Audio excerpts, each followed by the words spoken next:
გამარჯობა, ეს ბიზნეს პარტნიორია თქვენ საქართველოს პირველ არხს უყურებთ.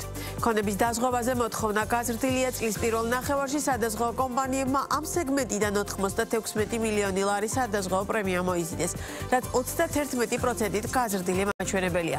გაზრდილია ქონების დაზღვევიდან ანაზღაურებული ზარალებიც. თუ 2024 წლის პირველ ნახევარში სადაზღვევო ინდუსტრიამ 13 მილიონი ლარის ზარალი აანაზღაურა, წელს იანვარ-ივნისში ანაზღაურებულია 16 მილიონ ლარზე მეტი. ქონების დაზღვევის უდიდესი წილი კორპორაციულ სეგმენტზე მოდის.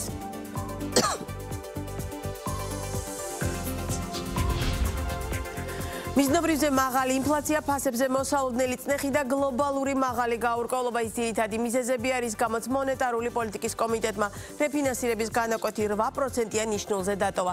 რით არის განპირობებული ფრთხილი მონეტარული პოლიტიკის შენარჩუნება, რა მოლოდინები აქვს მარეგულირებელს და როგორ აისახება გადაწყვეტილება სესხების საპროცენტო განაკვეთებზე სტუმართან ეროვნული ბანკის მაკროეკონომიკისა და სტატისტიკის დეპარტამენტის უფროსთან თამთა სოფრომაძესთან ერთად ვისაუბრებთ.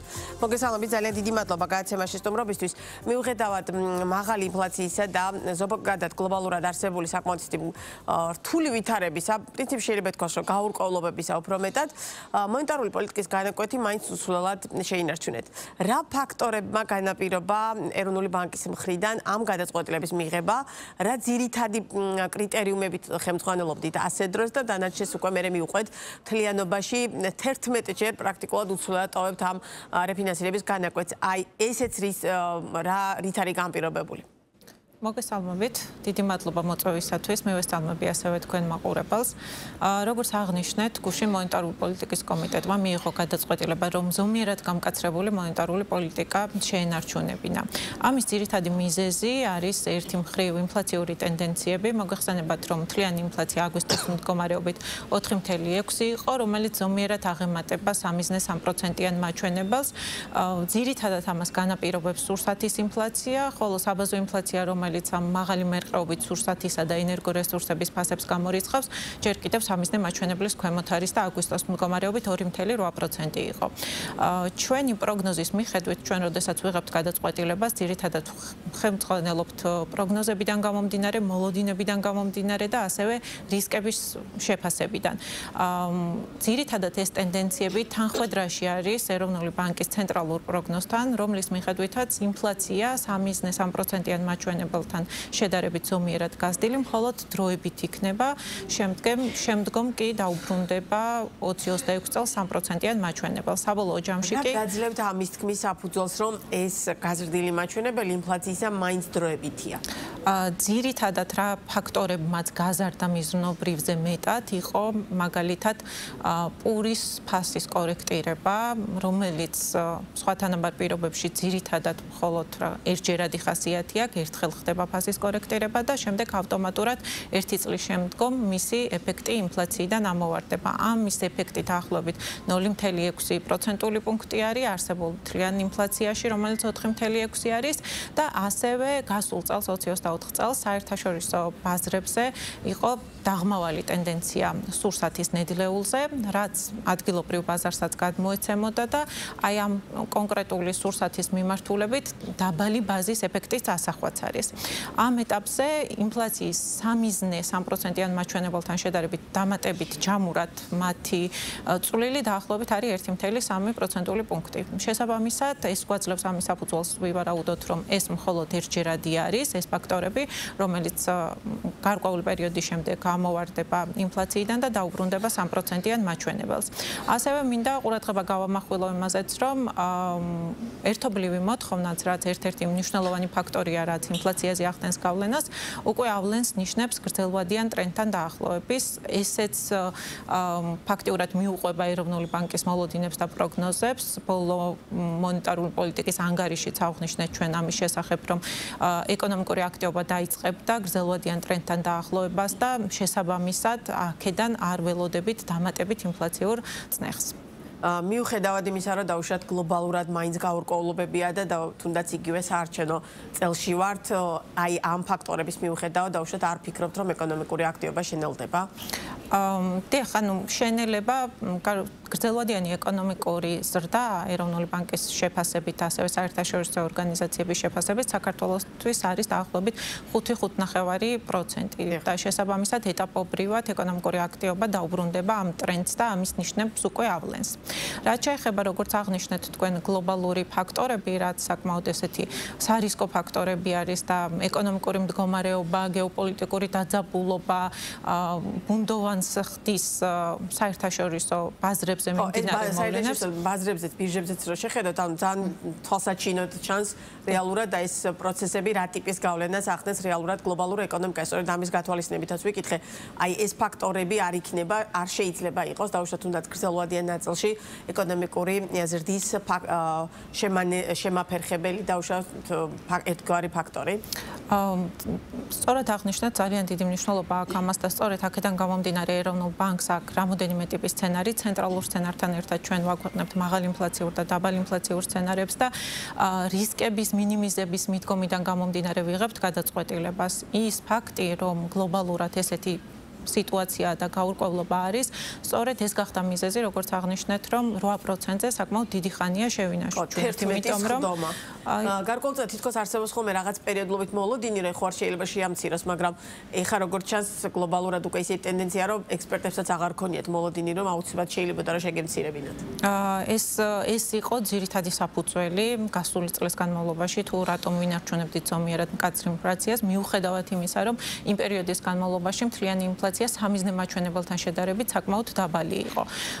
იმ გადმოსახედიდან აი წარსული გადაწყვეტილებებიც რომ შევაფასოთ, იქედან გამომდინარე რომ ხედავდით საკმაოდ გაზრდილ რისკებს გლობალურად, ამიტომ ავირჩიეთ ზომიერად მკაცრი მონეტარული პოლიტიკის შენარჩუნება, რისი შედეგიც არის ის, რომ მთელი ამ ხნის განმავლობაში ინფლაცია სამიზნე მაჩვენებელთან დაბალი იყო, ეხლა ზომიერად არის გაზრდილი, თუმცა ეროვნული ბანკის მონეტარული პოლიტიკა უზრუნველყოფს იმას, რომ ინფლაცია დაუბრუნდება 3.3%-იან ერთგვარად მარცვალი.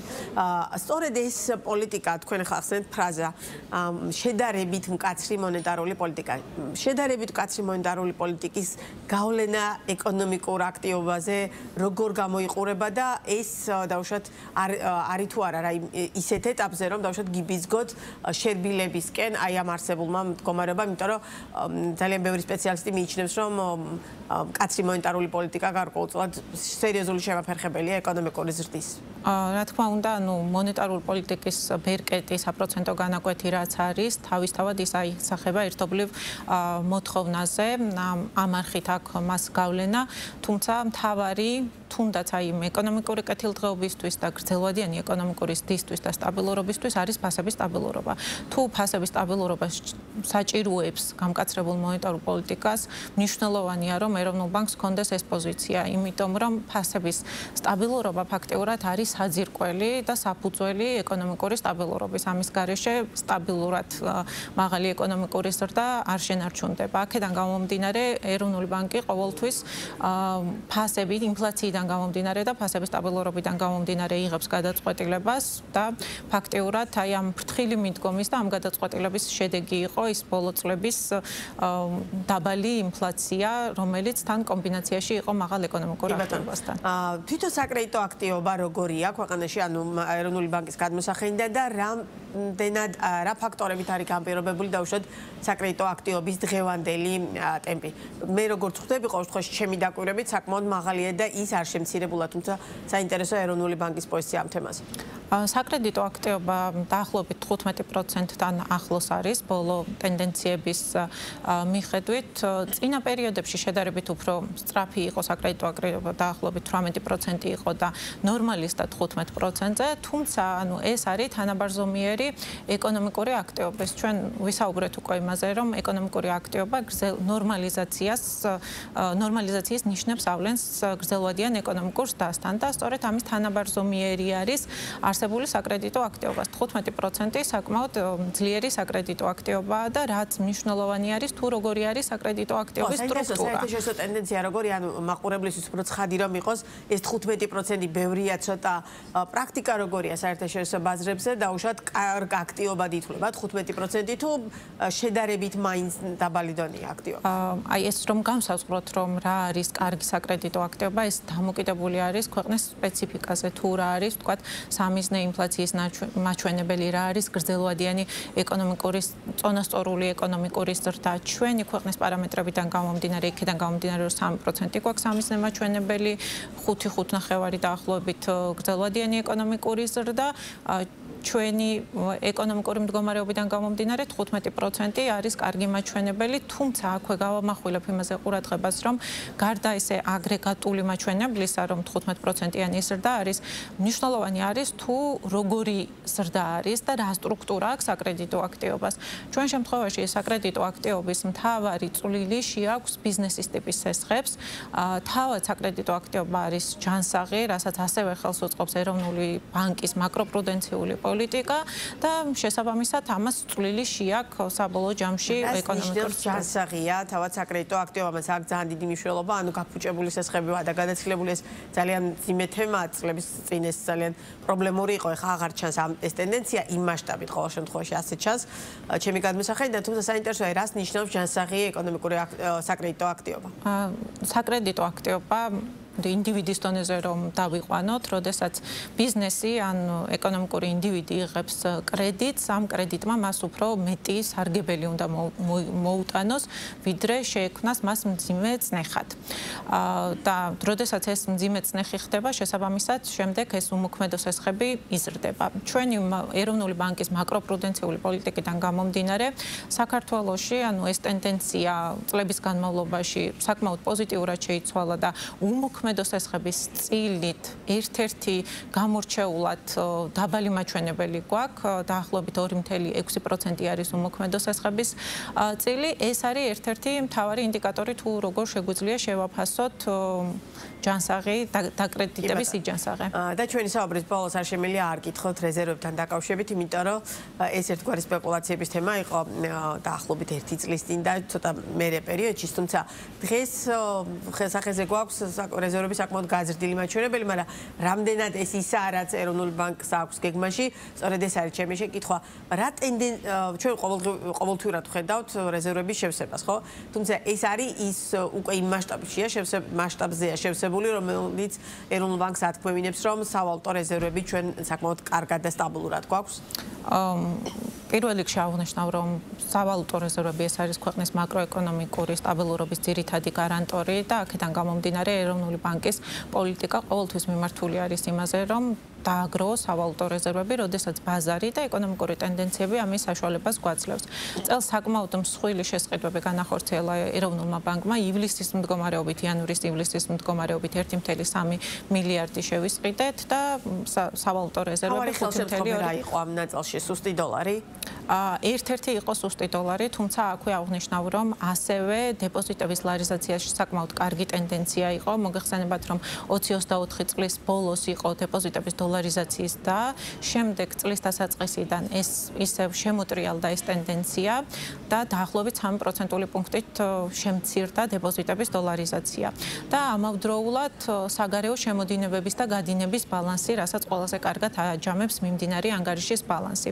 წინსწრები ინდიკატორებით, რაც გვაქვს მეორე კვარტლის შესახებ, საკმაოდ ეს კარგი შემოდინებები იყო, როგორც ექსპორტის მხრივ, ასევე ტურიზმი 5%-ით გაიზარდა, ფულადი გზავნილების მხრივ და ყველა ამ ფაქტორმა, სამივე ფაქტორმა პოზიტიურად იმოქმედა. და პირებთ გააგრძელოთ რეზერვების შევსება. როდესაც ბაზარი ამის შესაძლებლობას და ეკონომიკური ტენდენციები გვაძლევს, ეროვნული ბანკი მაქსიმალურად ცდილობს, რომ რეზერვები კარგად და რა თქმა უნდა, აუცილებლად უნდა გითხოთ ლარზე, ლარი ეხლა იმდენად სტაბილურ მდგომარეობაშია ბოლო თვეების განმავლობაში, რომ თითქოს არ ჩანს რაღაც გარკვეულწილად კითხვის ნიშნები, თუმცა როგორც წესი შემოდგომა ზამთრის პერიოდში, თან როდესაც გლობალურ თუ ადგილობრივ დონეზე რაღაც პოლიტიკური შესაძლო მერყეობები ჩდება, აი ამ ნაწილში ყოველთვის არის ხოლმე კითხვა, რა ელოდება ლარს. რა ტენდენცია ჩანს დღევანდელი გადმოსახედიდან, ეროვნული ბანკის გადმოსახედიდან ლარის სიმყარესა და მის სტაბილურობასთან დაკავშირებით? რაც შეეხება ლარის გაცვლით კურსს, ამას ხშირად მithქვამს ასევე თქვენს ეთერშიც, საქართველოში მოქმედებს მცურავი გაცვლითი კურსის რეჟიმი და ლარის კურსს აყალიბებს მაკროეკონომიკური ფუნდამენტური მდგომარეობა. პირველ რიგში ეს არის მთავარი გამსაცვლელი ფაქტორი. Რა თქმა უნდა, ასევე აისახება საგარეო მდგომარეობა, თუნდაც ის, რომ დოლარი სუსტი არის სხვა ვალუტების და მათ შორის ლარის მიმართ და მსოფლიო ვალუტების მიმართ შესუსტდა მისი პოზიცია. დღევანდელი მდგომარეობით, რასაც ხედავთ, ყველა ეს მოქმედი ფაქტორი პოზიტიურად აისახება კურსის ტრენდზე, მოლოდინებს რაც შეეხება, მოლოდინებიც ახდენს ლარის კურსზე გავლენას, თუმცა მას მხოლოდ მოკლევადიანი გავლენა აქვს, იმიტომ რომ საბოლოო ჯამში მაკროეკონომიკური მდგომარეობა არის გადამწყვეტი. მოლოდინების თვალსაზრისით ყველაზე კარგი ინდიკატორი არის თუ რა ტენდენცია დეპოზიტების დოლარიზაციის მხრივ და ამ კუთხითაც როგორც მოგახსენეთ, ივლისის მონაცემით 3% პუნქტით არის აი პიკურ მდგომარეობასთან შემცირებული, რაც იყო 24 წლის ბოლოს, 25 წლის დასაწყისში. ძალიან დიდი მადლობა საინტერესო საუბრისთვის. თამთა სოფრომაძე იყო ბიზნეს პარტნიორის პირდაპირ ეთერში და რა თქმა უნდა კლავაც სიამოვნებით გიმას მისცემთ ბიზნეს პარტნიორის სხვა გადაცემებში. ახლა რეკლამა, რეკლამის შემდგომ დაგიბრუნდებით პირდაპირ ეთერში.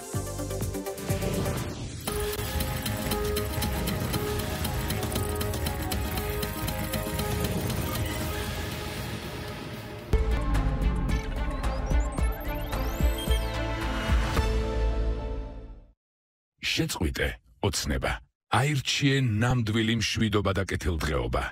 გააფერადე 25. გახარია საქართველოსთვის. საქართველოს პატრიოტთა ალიანსი ნომერი 8. თუ მთავრობამ გამოგიზარდეთ შეტყობინება იძულებითი ასრულების შესახებ, დაგვიკავშირდით და ჩვენ აუცილებლად შევაჩერებთ ამ პროცესს. თავისუფალი საქართველო ნომერი 7. ხმას ვისაძლევთ. რა თქმა უნდა გირჩს. ამ მანქანას თეთრად რომ აღებინებდნენ, მარტო გირჩი იყო ჩვენს მხარეს, ამიტომ 36. კახა კალაძის მერობის მესამე ვადაში თბილისში გაგრძელდება ახალი ბაგაბაღების მშენებლობა და არსებული შენობების რეაბილიტაცია. თბილისში აშენდება ახალი საბავშვო ბაგაბაღები 4 სახსაზრდელზე გათვლილი ლილოს დასახლებაში და 2 სახსაზრდელზე გათვლილი ივერტუბანში. დაგეგმილია 10 საბავშვო ბაგაბაღის ავარიული შენობის დემონტაჟი და ახლის მშენებლობა. საბავშვო ბაღის 10 შენობას ჩაუტარდება სრული რეაბილიტაცია რეკონსტრუქცია. უწყვეტად გაგრძელდება ბავშვთა უსაფრთხოებისა და ოპერირების თანამედროვე სტანდარტების დანერგვა. ქართული ოცნება. აირჩიე 41. რატო ირჩევ ბაბუ გირჩს? დავიღალე ბაბუ 13 წელია ბრძოლაში ვარ, არა და კარგად ცხოვრება მინდა, ამიტომაც გირჩი 26-ს გავაფერადე. საქართველოს პატრიოტთა ალიანსი ნომერი 8. სამშობლოს გადარჩენის სერვისი 36-36-36. თუ დახურულ წრეზე ტრიალი მოგბეზდა, გინდა დედაქალაქის ბიუჯეტის კონტროლის რეალური მექანიზმის შენხელში, გინდა საცობების პრობლემების მოგვარება და დანგრეული შენობების რეაბილიტაციის პროგრამა, კონსერვატორები საქართველოსთვის ნომერი 3. სამშობლოს გადარჩენის სერვისი 36-36-36.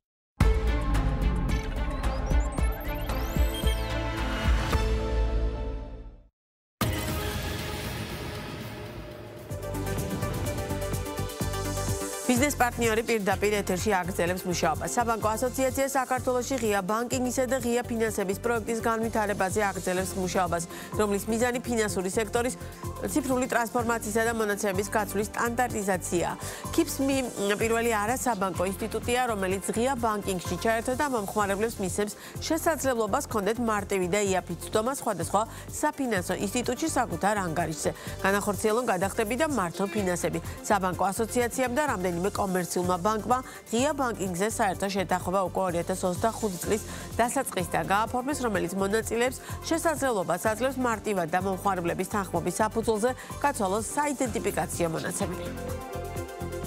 ეს სისტემა უკვე მუშაობს, გაშვებულია, უბრალოდ ეს აქამდე გაშვებული იყო მხოლოდ ბანკების შიგნით და ახლა ჩვენ ასე ვთქვათ, ამ სერვისებში ჩართულ მხარეებს მიემატა უკვე არასაბანკო ტიპის ინსტიტუტი. რა თქმა უნდა, მათ ძალიან გამოადგებათ ზუსტად იმ მძიმე პროცესის შესამსუბუქებლად, რაც კლიენტის პირველადი იდენტიფიკაცია და პირველი ასე ვთქვათ, მომსახურების გაწევის დაწყება ქვია და მათ შეეძლებათ, რომ კლიენტები მალე აკრიფონ და ბევრი ახალი კლიენტი მოიპოვონ. იმედი მაქვს, რომ ეს გადამდები იქნება სხვა არასაბანკო საფინანსო ინსტიტუტებისთვისაც, იმიტომ რომ დაინტერესება ვიცით რომ არის, დაინტერესება არის მზარდი. ჩვენ კლიენტის დაონბორდება, ასე ვთქვათ, ახალი კლიენტის მოზიდვა ხშირად გვჭირდება, რადგან მზარდი კომპანია ვართ და ამ დაონბორდების პროცესში ერთ-ერთი მთავარი ბარიერი არის იმ კითხვარების შევსება, კონტრაქტებზე ხელმოწერა, საიდენტიფიკაციო მონაცემების გამორთმევა კლიენტისთვის და ასე შემდეგ. რაც არის სავალდებულო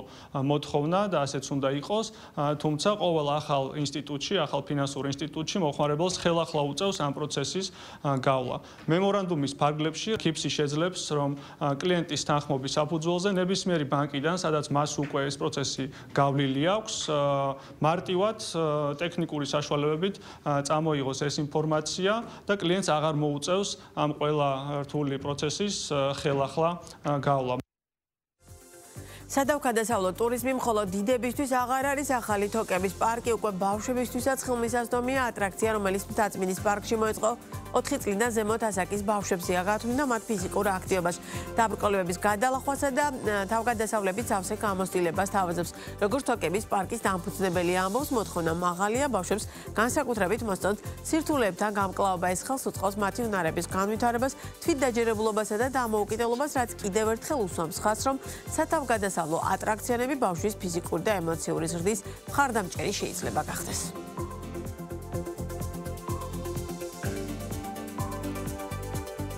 პატარებს ძალიან მოწონთ ჩვენი თოკების პარკის სირთულეები, ესე რომ ვთქვათ, რომლებსაც მარტივად უმკლავდებიან, არის ძალიან უსაფრთხო, ყავს კვალიფიცირებული ინსტრუქტორები, რომლებიც მათ უსაფრთხოებაზე ზრუნავენ. მოთხოვნა საკმაოდ მაღალია ბავშვებზე, ბავშვების მხრიდან, იმიტომ რომ მოწონთ ესეთი რაღაცეები, ციფრულ სამყაროში ვცხოვრობ და ძალიან მოწონთ, როდესაც ბუნებასთან პირდაპირ შეხება უწევთ. ვთვლი, რომ მათთვისაც ძალიან საინტერესო, სახალისო და სათავგადასავლოა აღნიშნულ თოკების პარკზე დაბრკოლებების გადალახვა.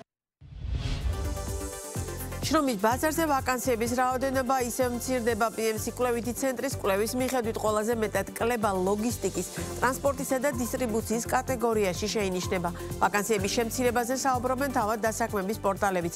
ახასიათებს თუ არა ქართულ შრომის ბაზარს სეზონურობა, რასელია ბაზრის ექსპერტების შემოდგომაზე და რა მოლოდინია ანაზღაურებასთან დაკავშირებით. სექტორალური მიმოხილვით მარი მელიქიშვილი გვერდება ბიზნეს პარტნიორის პირდაპირ ეთერში. გამარჯობა, მაე, მევესალმები ჩვენს მაყურებელს. ამჟამად ქვეყანაში სამუშაოს აქტიურად დაახლოებით 151,000 ადამიანი ეძებს, ასეთია დასაქმების პორტალ HRG-ს მონაცემები. კომპანიაში ამბობენ, რომ დღეისათვის მათ ვებგვერდზე სწორედ ამ რაოდენობის სამუშაოს მაძიებელია რეგისტრირებული, თუმცა მათივე თქმით, ვაკანსიების რაოდენობა სამუშაოს მაძიებელთა რიცხვს ჩამორჩება და თვიდან თვემდე შრომის ბაზარზე ვაკანსიების ვარდნა შეინიშნება. HRG-ს ინფორმაციითვე მიმდინარე წლის ზაფხულის 3 თვეში წინა წლის ანალოგიურ პერიოდთან შედარებით ვაკანსიებში 9%-იანი კლება აქვს, ის რომ ვაკანსიები შემცირებულია ადასტურებენ PMC კვლევით ცენტრშიც ორგანიზაციის მიერ გამოქვეყნებულ ბოლო მონაცემებში წერია, რომ მაგალითისთვის 2025 წლის მაისიდან ივლისის ჩათვლით პერიოდში დასაქმების პორტალ JobsG-ზე გამოქვეყნდა 23,222 ვაკანსია, რაც 2024 წლის შესაბამის პერიოდთან შედარებით 3,5%-ით შემცირებული მაჩვენებელია. უნდა ითქვას, რომ აღნიშნულ პერიოდში ყველაზე დიდი თითქმის 11%-იანი კლება დაფიქსირდა ლოგისტიკის, ტრანსპორტისა და დისტრიბუციის კატეგორიაში, რაც შეეხება ვაკანსიების კუთხით მზარდ სექტორებს, ესენი ინფორმაციული ტექნოლოგიებისა და პროგრამირების კატეგორია და ასევე გაყიდვებისა და შესყიდვების კატეგორია.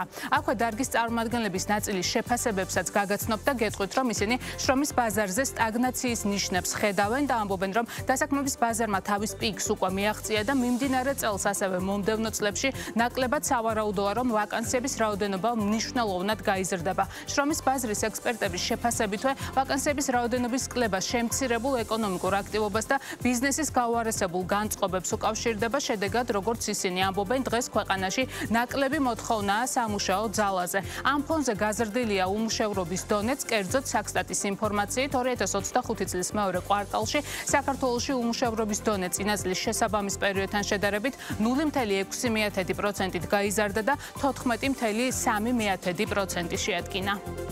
HRG-ზე ჯამში ზაფხულის პერიოდში ამ 3 თვის მანძილზე განთავსდა დაახლოებით 9000 განცხადება 9500. წინა წელთან შედარებით ეს რაოდენობა არის 9%-ით დაკლებული.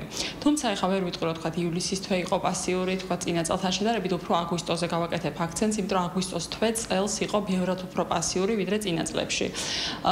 შესაბამისად ვაკანსიების განთავსების კუთხით აი აგვისტოს მეორე ნახევარი, როდესაც მოლოდინი მქონდა რომ გააქტიურდებოდა, კომპანიები თავს იკავებდნენ განთავსებისგან.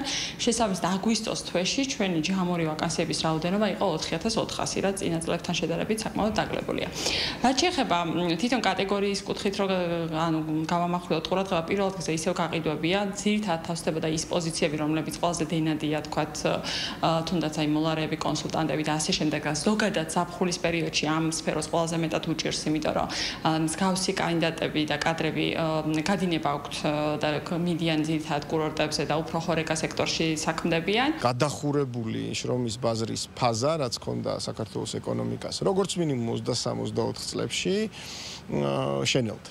ხო, მე არ ველოდები დღეს საქართველოში ახალი, ანუ სამუშაო ადგილების დიდი რაოდენობით შექმნას. პირიქით ვიტყოდი, რომ თუ ის პრობლემები, რა პრობლემის წინაშეც არიან საქართველოში, განსაკუთრებით კერძო კომპანიები გაგრძელდა, ეს არის მოთხოვნის სიმცირე პირველ რიგში კონკრეტულ სექტორებში, ეს აისახება შრომის ბაზარზეც და უფრო ჩემი პროგნოზი არის, რომ უმუშევრობა გაიზრდება, ვიდრე შემცირდება.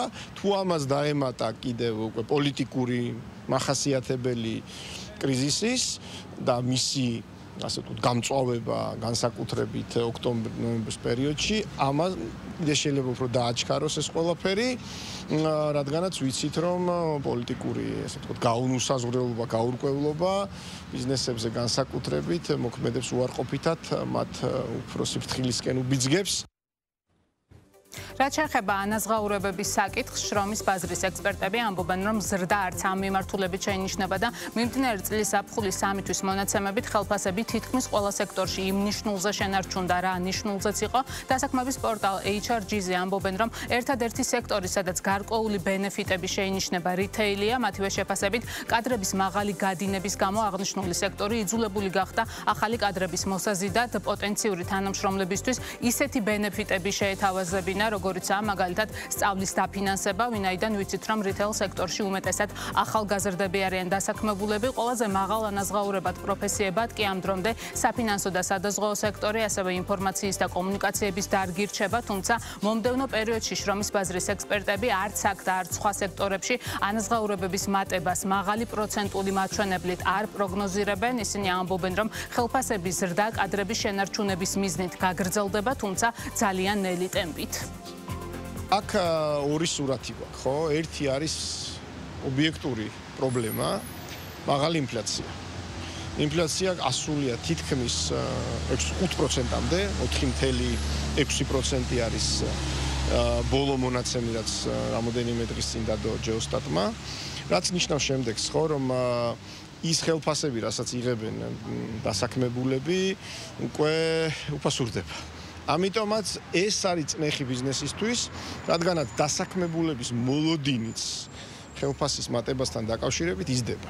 როდესაც შენ გაქვს 0%-იანი ინფლაცია და როდესაც გაქვს 5%-იანი, უკვე მოქალაქე დასაქმებული, დაქირავები დასაქმებული მოქალაქე ელოდება, რომ ხელფასებიც გაიზრდება. ამიტომ ხელფასების და სავარაუდოდ გაგრძელდება, უფრო ნელა, რადგანაც მეტი რესურსი არ აქვს ბიზნეს. ანაზღაურების ნაწილს რაც შეეხება 32% იყო და დაახლოებით იგივე არის 30%-ია დღეს მითითებული ანაზღაურება ვაკანსიების ჭრილში, თუმცა თვითონ კატეგორია ვაკანსიების არის ძირითადად მაინც რიტეილ სფერო უთითებს და ზაფხულის პერიოდში ერთადერთი რაც შეცვალეს, ეს არის ბენეფიტების დამატება, რადგან დიდი გადინება ჰქონდათ კადრების კუთხით, ამიტომ დაამატეს რაღაც მცირე ბენეფიტები, თქვა შეიძლება ზოგმა დაამატა სწავლის ანაზღაურების გადახდა, პირობითად სწავლის საფასურის გადახდა და მსგავსი პატარ-პატარა ბენეფიტები. ანაზღაურების ცვლილება როგორც ესეთი იმ 30%-ში ვინც უთითებს ანაზღაურებას არ განხორციელებულა და სექტემბერში ჯერჯერობით არ ვფლობთ ინფორმაციას.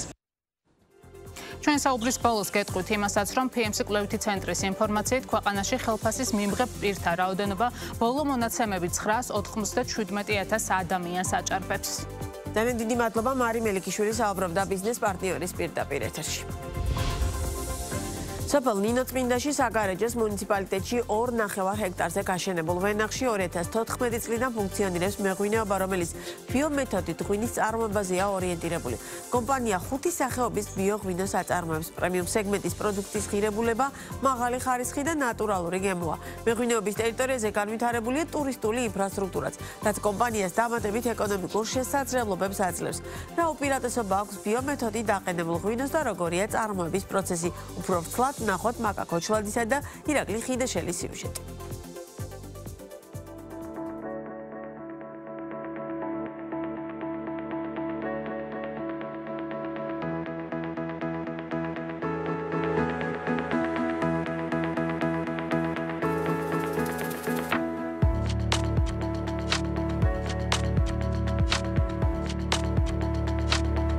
ჩვენ ვიმყოფებით ახლა მეღვინეობა იორაში. მისი ისტორია იწყება 2014 წლიდან, როცა მე პირველად ჩამოვედი ამ ადგილას, რომელსაც ადგილობრივები უწოდებენ ნაზურებს. განმოცემის თანახმად აქ ადრე იყო სვრები ვენახის, ანუ მევენახეობისთვის საკმაოდ კარგი ადგილი უნდა ყოფილიყო. ჩვენ მივიღეთ გადაწყვეტილება, რომ ადგილზე გაგვეშენებია აბორიგენული ქართული ვაზის ჯიშები, რომელიც ამ რეგიონისთვის არის დამახასიათებელი, ეს არის რქაწითელი, კახური მწვანე, ქისი და საფერავი. შემდეგ უცნაურობა აღმოჩნდა, რომ ნარგავებში აღმოჩნდა ბუერაც.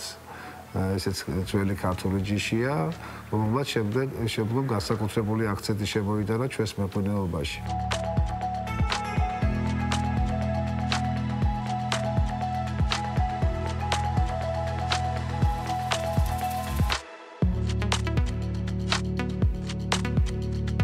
ბიომეთოდებით მოვლა ნიშნავს იმას, რომ არანაირი ქიმიკატი, არანაირი პესტიციდი, ჰერბიციდი არ შეიძლება არა მხოლოდ ვენახში, არამედ მის გარკვეულ საზღვრები აქვს მას თავისი, სადაც არ შეიძლება ამის გამოყენება.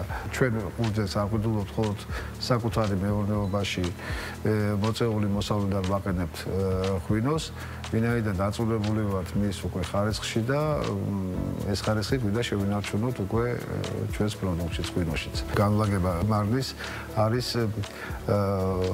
იმ სტანდარტებით, იმ ასე ვთქვათ, დაკვირვებებით, რასაც ჩვენი წინაპრები აკეთებდნენ, რომ მზე არ დაადგეს და ზედმეტად არ გაათბოს მარად. მარნივშენებლობისამავე მოვაწყოთ სადეგუსტაციო სივრცეები, როგორც შიდა სივრცე, ისე გარე. სხვათა შორის ყველაზე საინტერესო და რასაც ჩვენი სტუმრები აღნიშნავენ მათთვის არის ის, რომ მარანი შიგ ვენახში არის გათავსებული. ეს თავის ღვინის ხარისხზეც დადებითად მოქმედებს, ვინაიდან ჩვენთან მოკრეფილი ყურძენი უკვე 15 წუთში ხვდება ქვევრში.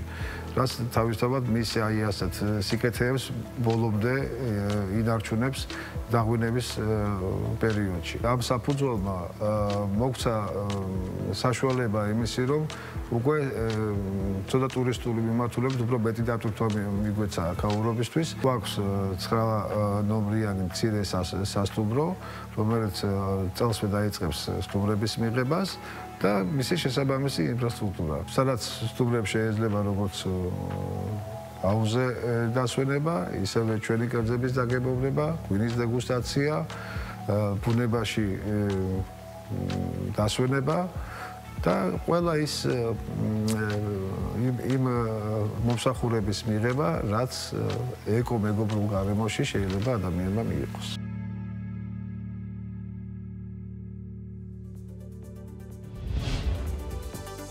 ტურიზმი საქართველოს ეკონომიკის ერთ-ერთი მთავარი მამოძრავებელი სფეროა, თუმცა საერთაშორისო ბაზარზე წარმატებისთვის მხოლოდ ბუნება და კულტურა აღარ არის საკმარისი. საჭიროა სტანდარტები, რომლებიც უზრუნველყოფენ სერვისის ხარისხსა და სექტორის მდგრად განვითარებას. სწორედ ამ თემებს დაეთმობა მეშვიდე საერთაშორისო კონფერენცია სტანდარტები ტურიზმში, რომელიც თბილისში 22 სექტემბერს გაიმართება. ღონისძიება ფოკუსირებულია მდგრად ტურიზმზე, სასტუმროების კლასიფიკაციაზე და ტუროპერატორების თანამედროვე კრიტერიუმებზე. უფრო ვრცლად დაგეგმილი ღონისძიების დეტალებზე და მის მნიშვნელობაზე სტუმრებთან ერთად ვისაუბრებთ საქართველოს ტურიზმის ასოციაციის თავმჯდომარე ნატალია კვაჭანტირაძე და ასოციაციის სტანდარტების კომიტეტის ხელმძღვანელი თეონა ნემსიწვერიძე არიან ჩვენი დღევანდელი ეთერის სტუმრები. მოგესალმებით. ძალიან დიდი მადლობა გაცემის სტუმრობისთვის. ძალიან ბევრჯერ გვისაუბრია ტურიზმის მნიშვნელობაზე ამ გადაცემაში და იმაზე თუ რა სარგებელი მოაქვს ტურიზმს და ყველა ჩემთვის პირადად ის პერიოდი, როდესაც რაღაც პრობლემები არის და ტურიზმის სექტორს გარკვეულწილად აკლია ტურისტები, ძალიან პრობლემურად განვისთი ხოლმე თითქოს მე მეხება ეს ყველაფერი, იმიტომ რომ ძალიან კარგად ვაცნობიერებ, რამდენად დიდი მნიშვნელობა აქვს ამ სექტორს ქვეყნის ეკონომიკისთვის, მისი შემოსავლების და შემდგომ. თუმცა ის რომ ტურიზმში არის გამოწვევები, შეუძლებელია რომ ამ სექტორის რომელიმე წარმომადგენელს სხვა აზრი ჰქონდეს. დიახ, არის გამოწვევები და ეს არის სტანდარტები. და რაც უფრო მეტად ვიზრდებით, რაც უფრო მეტად ბევრი ტურისტი შემოყვავს, ეს სტანდარტები უფრო მეტად დახვეწას საჭიროებს. და ამიტომ მხოლოდ მივესალმები ამ ტიპის კონფერენციის ჩატარებას, მით უმეტეს როგორც გავიგე მე-7-ად ტარდება და კიდევ უფრო მნიშვნელოვანია რომ სექტორი გრძნობდეს, რომ სტანდარტების ამაღლება არის ძალიან მნიშვნელოვანი. დავიწყებ ხალბატონო ნატალია თქვენით რა მიზანს ემსახურება წელს და რას ნიშნავს სტანდარტების ამაღლება, რას ნიშნავს ახალი სტანდარტი სექტორში, როგორ ხედავთ თავად სექტორი აი ამ სტანდარტებს და მე უკვე დეტალურად ვისაუბროთ, ვინ იღებს კონფერენციაში მონაწილეობას, ვინ არის დაუშვათ მომხსენებელი და შემდგომ და რა ტიპის სარგებელს მიიღებენ თავად ამ კონფერენციის მონაწილეები. მოგესალმებით, მივესალმები მაყურებელს, ძალიან დიდი მადლობა მოწვევისთვის. დიახ, 22 სექტემბერს საქართველოს ტურიზმის ასოციაციის ორგანიზებით ძალიან მნიშვნელოვანი ღონისძიებაა დაგეგმილი, რომელიც პირდაპირ უკავშირდება მდგრადი ტურიზმის განვითარებას და სტანდარტების დანერგვას ჩვენს ქვეყანაში. რა თქმა უნდა, როცა ჩვენ საუბრობთ კრიტიკულ სიტუაციებზე, როცა ტურისტი გვაკლია ქვეყანაში, ძალიან მწვავედ განიცდის ნებისმიერი, რადგანაც ჩვენი ეკონომიკის მთავარი მამოძრავებელი არის სწორედ ტურიზმი და შესაბამისად ძალიან დიდი ფოკუსირების ცენტრშია და თავისთავად როცა საუბრობთ გამოწვევებზე, სამომავლო გეგმებზე, აი ეს სწორედ აქ გამოჩნდება ხარისხის მაჩვენებელი რამდენად გვაქვს სწორად და ასე ვთქვათ მაღალ კრიტერიუმებში და რამდენად გვჭირდება ჩვენ გავიზიაროთ საერთაშორისო გამოცდილება სტანდარტების დანერგვის კუთხით და სწორედ როცა ამ საკითხებს ვეხებოდით წლების უკან გაჩნდა იდეა რომ ჩვენ ყოველწლიურად შეგვეკრიბა პროფესიონალები ექსპერტები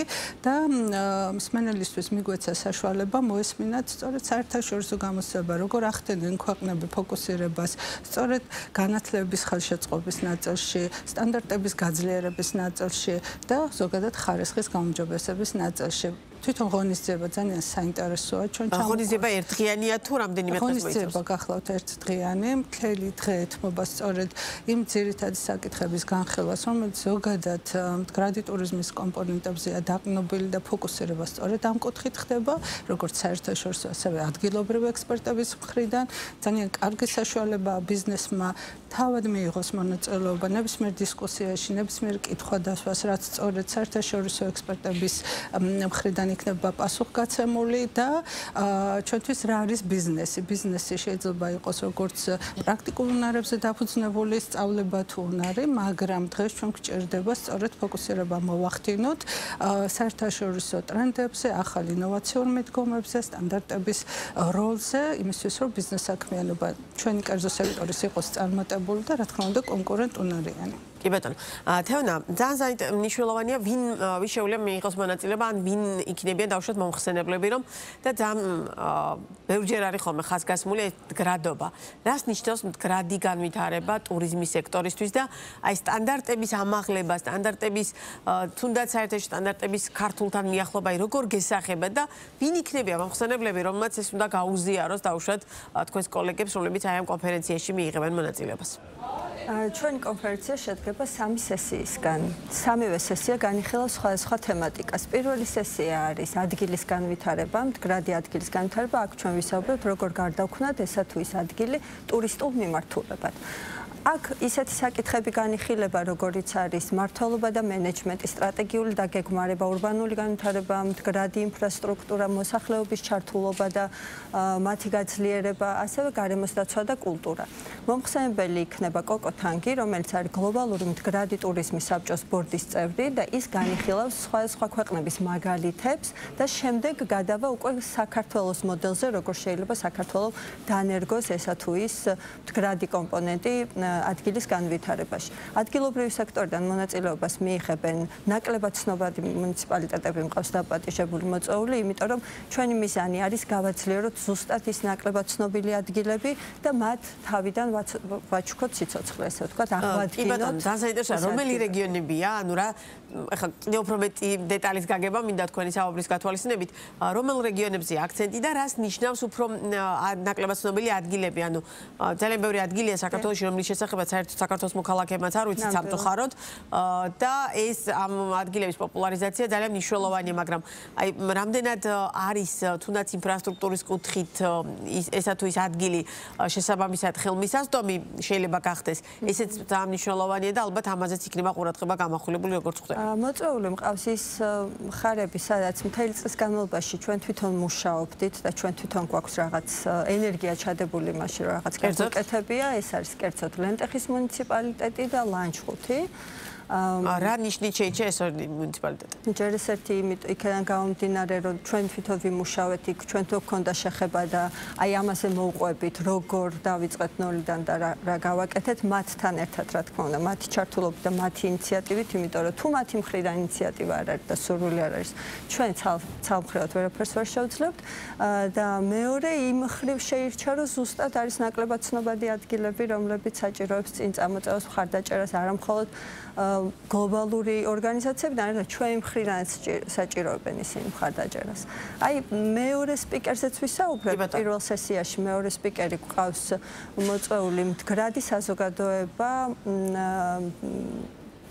ტურიზმის განვითარებისთვის არის ესეთი ორგანიზაცია, რომლის CEO და პრეზიდენტი ჩამოდის და ის გააკეთებს აქცენტებს საზოგადოების როლზე ადგილის განვითარებაში, იმიტომ რომ ამას ძალიან კრიტიკულად მნიშვნელოვანი როლი აქვს ადგილობრივი საზოგადოების ჩართულობას და მათ გაძლიერებას. წინააღმდეგ შემთხვევაში ადგილი ვერასდროს ვერ დადგება ფეხზე, თუ ადგილობრივი მოსახლეობა ვერ ჩართვით, ვერ მოგვეხმარა და არ გავაძლიერეთ. ეს არის პირველი სესია. მეორე სესია უკვე ეძღვნება სასტუმროების კლასიფიკაციას და კატეგორიას სისტემას, სადაც ჩვენ წარვადგენთ ჩვენს პროგრამას, რაც საქართველოს ტურიზმის ასოციაციის ბაზაზე დავნერგეთ, ეს არის შეფასების სისტემა, რომელიც ანიჭებს სასტუმროს კატეგორიზაციას და კლასიფიკაციას. ეს კიდევ ქმნის სწორმოლოდინს მომხმარებლისთვის, სად ჩამოდის, სად უნდა დაისვენოს სწორმოლოდინს, ესე ვთქვათ, და მერე ის აუცილებლად აღიბეჭდება უკუკავშირზე, რომელიც გავლენას ახდენს უკვე სექტორის რეპუტაციაზე და ქვეყნის იმიჯზე, ხო? იმიტომ რომ სწორი მოლოდინის შექმნა არის ძალიან მნიშვნელოვანი.